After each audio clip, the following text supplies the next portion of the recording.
BJP विधायक मंदाताई मात्रे ने आज तमाम कार्यकर्ताओं और पदाधिकारियों के साथ बेलापुर सेक्टर 12 के जल उदंचन केंद्र का दौरा किया और वहां चल रहे कार्यों का जायजा लिया। बीते महीने की मूसलाधार बारिश में बेलापुर का यह इलाका पानी में डूब गया था। इसे लेकर स्थानीय विधायक की भूमिका और मनपा की मानसून पूर्व तैयारियों पर सवाल उठाए गए थे। आज खुद विधायक ने इस क्षेत्र का दौरा किया और अधिकारियों से सवाल जवाब करते हुए तत्काल जरूरी उपाय करने का निर्देश दिया। इस अवसर पर बीजेपी जिलाध्यक्ष डॉक्टर राजेश पाटिल, व्यापारी संघ के अध्यक्ष प्रमोद जोशी, बीजेपी पदाधिकारी गोपाल गायकवाड़ समेत कई कार्यकर्ता और नागरिक भी मौजूद रहे।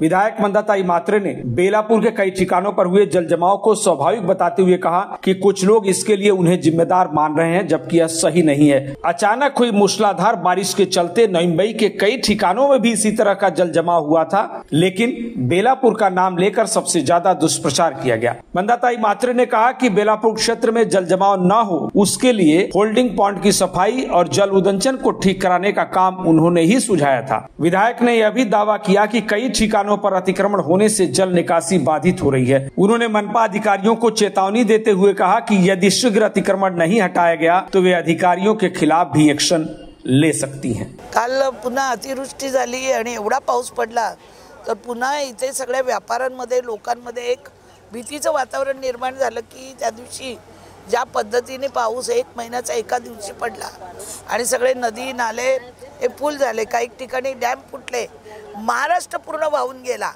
पण बातमी करताना असं झालं बेलापूर वाहून गेला। सगळीकडे बेलापूर बेलापूर बेलापूर का ऐरोळी वाहून नाही गेली, घनसोली कोपरखेरणे वाशी वाहून नाही गेली, सगळीकडे गेलं। सगळीकडे व्यापाऱ्यांचं पाणीचं नुकसान झालं, पण दाखवताना काय फक्त मंदा मात्रेचं बेलापूर व्यापाऱ्यांचं नुकसान झालं, घराचं झालं, पूर्ण महाराष्ट्रात झालं। शेतं बातं शेती कांदे पीक बियाणं सगळं वाहून गेलं। त्या लोकांनी काय करावं? आपल्याकडे सगळ्या सुविधा असताना सुद्धा आपण अशा पद्धतीने बेलापूरचं नाव पूर्ण महाराष्ट्रामध्ये बदनाम केलं। होल्डिंग पॉइंटचं काम चालू आहे, अचानक आलेला पाऊस इथं टाकलेलं डॅब्रिज लोकांनी। मी आता इथले बोर्ड अधिकारी पालवे आणि इंजिनियर चौरे यांना बोलली, इथलं अतिक्रमण जर आजच्या या 4 दिवसात जर हटवलं नाही तर मला तुमच्यावर कारवाई करावी लागेल। पक्की अतिक्रमण झाली। मी सांगून सिडकोला पालिकेला गेले 6 महिने सांगते, काही अतिक्रमण धाबे काढा, इथे म्हणजे गुटखा चरस गांजा दारू अनैतिक धंदे चालतात इथं।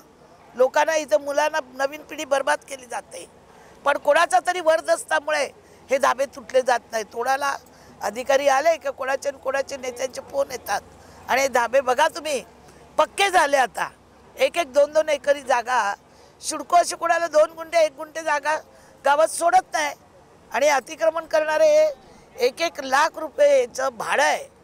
कसलं? तुमच्या भंगारवाल्यांचं।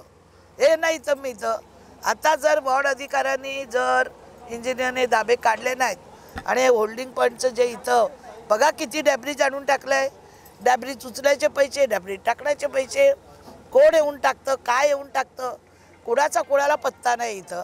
हे सगळं आता इथे दौरा केल्यानंतर हे मी आता लक्षात आणून दिलेलं आहे आणि हे 2-4 दिवसात इथली जर साफसफाई झाली नाही आणि होल्डिंग पॉइंटचं आता 3-3 मशीन लावलेत, हे काम लवकरात लवकर झालं पाहिजे। पावसाचा आता काही भरोसा नाही, जसा माणसांचा भरोसा नाही तसं पावसाने पण सांगितलं माझाही भरोसा नाही। हा राजकीय कट होता, प्रशासकीय लोक त्यांचं काम करतात आहेत, कारण होल्डिंग पॉइंटचं काम व्हायला अजून महिना होता, मे महिना चालू आहे, पण त्यात अचानक आलेला पाऊस त्यांचं ते काम करत आहेत। पण राजकीय कट फक्त मंदा मात्रेला कशा पद्धतीने बदनाम करतायत, मंदा मात्रेचं लक्ष नाही। हे काम 20 वर्ष होत नव्हतं, हे मीच करून आणलं, मीच टेंडर काढायला लावलं।